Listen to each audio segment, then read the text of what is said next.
E aí entra o terceiro tópico que eu queria trazer hoje, que é, beleza, se eu quero pegar uma posição específica, isso aqui me adianta.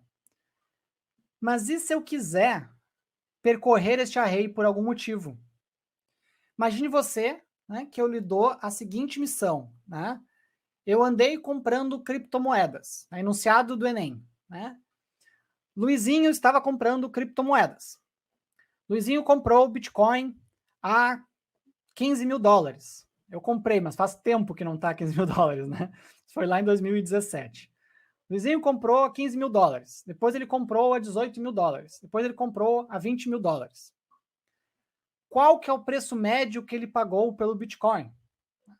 Como é que eu faço esse cálculo, né? Eu vou ter um array, vamos pensar no algoritmo. Eu posso ter um array guardando os valores, né? Daí eu percorro essa array, somo os valores e divido, certo? Eu vou ter o preço médio pago, tá? Claro que eu não estou aqui pegando o preço médio, cálculo financeiro real, que eu tenho que calcular a quantidade, tal, que é média ponderada, tá? Vamos fazer média aritmética simples, beleza? Então imagina que eu tenho vários valores, eu quero saber a média desses valores. Vamos criar uma função para isso. Eu vou ter aqui uma function, calcular média, certo? Vocês vão ver que é muito comum a gente usar esse padrão aqui, ó, que é letras minúsculas, e quando começa uma nova palavra, bota a primeira maiúscula. Isso aqui é o que a gente chama de camel case. Tá? Você começa minúsculo, minúsculo, minúsculo, trocou de palavra, bota uma maiúscula para a gente conseguir separar os pedaços. Já que a gente não pode usar espaço, né? Se a gente botar um espaço aqui dá erro, então a gente faz assim. Tá? Gambiarras de programador, mas é gambiarras padrões de mercado.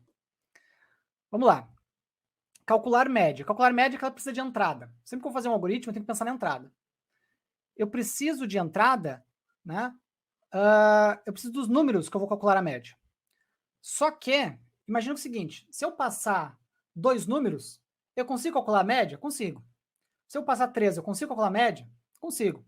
Se eu passar 4, também. Então, na verdade, eu não sei quantos números vão vir. E não importa a quantidade de números, eu tenho que calcular a média. Então, essa função é uma forte candidata a esperar um array para o parâmetro, certo? Então, aqui eu vou esperar um números por parâmetro. E daí aqui dentro eu vou, né, calcular a média desses números. Se fosse um valor fixo de números, era bem fácil, você concorda? Vamos dizer que fosse sempre 2 números. Como é que eu faria? Né? Podia ter aqui um const total, que recebe números na posição 0, mais números na posição 1, e daí eu retornaria total dividido por 2. Né? Se eu soubesse que é sempre 2 números, isso aqui seria um cálculo de média aritmética válido. Só que eu não sei quantos números vão vir, certo? Sempre que você tiver uma quantidade de elementos, certo? E você precisar fazer uma operação em cima de cada um desses elementos, essa operação pode ser uma verificação, pode ser uma soma, pode ser o que você quiser, mas em cada um deles, você tem que usar o que a gente chama na computação de laços de repetição, certo? Laços de repetição, ou loops, também você encontrar na literatura como loops. Tá? O laço de repetição mais comum de ser utilizado é o que a gente chama de for. For em inglês é para. Né? Então vamos usar o for aqui, eu vou explicar ele já dentro dessa temática de calcular a média. Então eu declaro a palavra for, abro parênteses, dentro dos parênteses eu configuro o meu for. São 3 as configurações. A primeira configuração é a minha variável de controle. O que é uma variável de controle, Luiz? Eu tenho que percorrer, né, eu tenho que executar várias vezes algum código. Quando é que eu paro? Eu tenho que ter alguma métrica para parar, certo? Essa minha métrica, esse meu indicador de parada, é a variável de controle. Então, eu vou declarar aqui uma variável, um let i, por exemplo. Vou dizer que ele começa com 0. E essa aqui é a minha variável de controle, certo? Então, aqui a minha variável de controle é um i. Agora, a segunda parte do for, eu tenho que separar com ponto e vírgula, tá? Isso aqui é uma regra do for.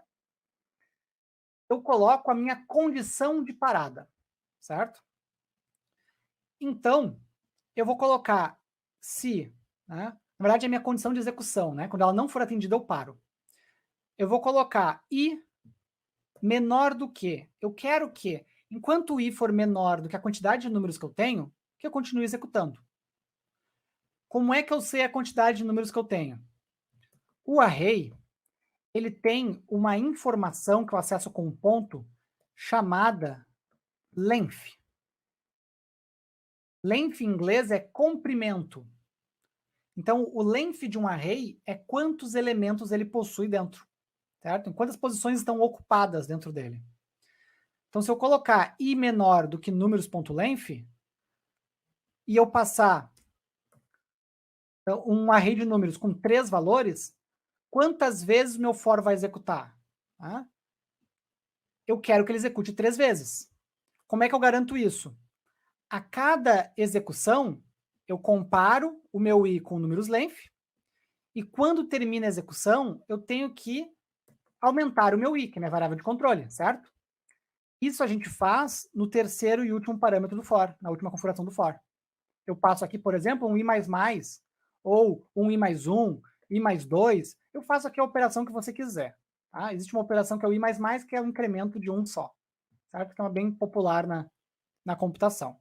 Mas pode ser menos menos, pode ser menos 1, pode ser vezes 2, você pode botar a expressão que você quiser, certo? O fato é, quando o for começar, ele vai inicializar o i com 0.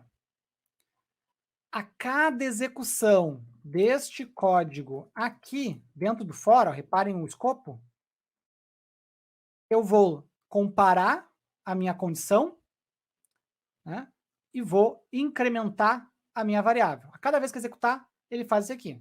Né, ele compara para ver se executa, depois que executa, ele faz a nossa operação aqui em cima da variável de controle. Beleza? Vamos fazer aqui, ó, um exemplo bem simples inicialmente, depois a gente faz o completo. Vou mandar ele imprimir no console só o i, por exemplo. Vai imprimir no console o próprio i. E aí, a gente executa esse calcular média aqui embaixo, né? Passando o nosso array de números. Então, criei o array de números aqui em cima, passei ele para a nossa função calcular média, certo? Então, reparem, ó, que ele imprimiu para nós 0, 1, 2, 3. Por que ele imprimiu 0, 1, 2, 3? Porque eu mandei ele imprimir o i. Então, a primeira execução do for, o i era 0. Daí ele imprimiu, daí ele comparou. I0 é menor do que o tamanho de números? Números tem quantos elementos? 4, né? Então, na prática, ele verificou. 0 é menor que 4? Para o computador foi isso que aconteceu, certo? 0 é menor que 4? É. Então, ele executou, imprimiu 0, incrementou o i virou 1. Aí ele faz a pergunta. 1 é menor que 4? É. Ele imprimiu 1, incrementou, virou 2. E aí ele fez a pergunta de novo. E assim ele foi indo.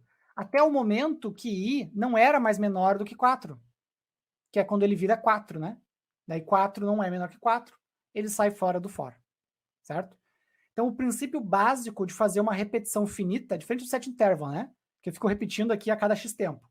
Aqui não é por tempo, aqui é por quantidade de execuções. Certo? Eu vou executar enquanto este trecho aqui for verdadeiro, eu vou continuar executando o meu for, certo? Então esse é um laço aí muito popular.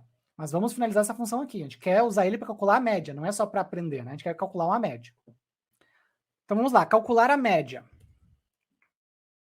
Como é que eu calculo a média? Eu tenho que somar todos os meus números e depois eu divido pela quantidade de números que eu tenho. Tá? A média aritmética simples. Eu vou começar declarando aqui um let total. Começa em 0.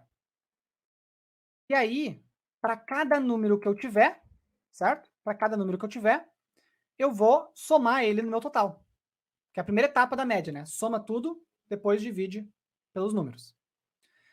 Então, como é que eu faço isso? Eu posso pegar o total e dizer para ele receber total mais eu quero pegar o número que eu estou percorrendo agora no meu array.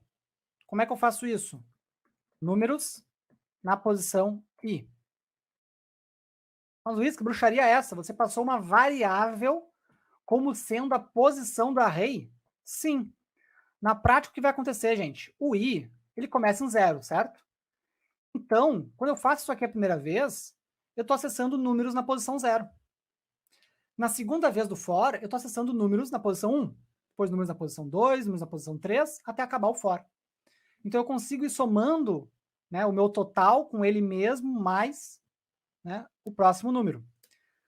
Quando acabar o meu for, total vai ter a somatória. Vai ter o total de números, né? Depois de somado.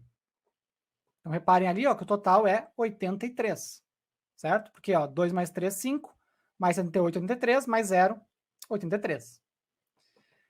Então, beleza. Resolvi a primeira parte do cálculo de média. Qual é a segunda parte? Dividir pelo número de elementos, certo? Lembrando lá, nem sei que série que a gente aprende média, não lembro, mas a gente aprende na escola, tá? Se eu pegar o meu total e dividir pela quantidade de números que eu tenho, eu vou chegar na média. Onde é que eu pego a quantidade de números que eu tenho? Tá aqui, ó. Eu tinha mostrado, né? Números.length. Isso aqui vai dividir o total pela quantidade de elementos e nos dá a média aritmética, que neste caso é 20,75. Certo? Então, se você pegar, somar 2 mais 3 mais 7, 8 mais 0, né, e dividir por 4, que são 4 números, você vai chegar em 20,75. Beleza?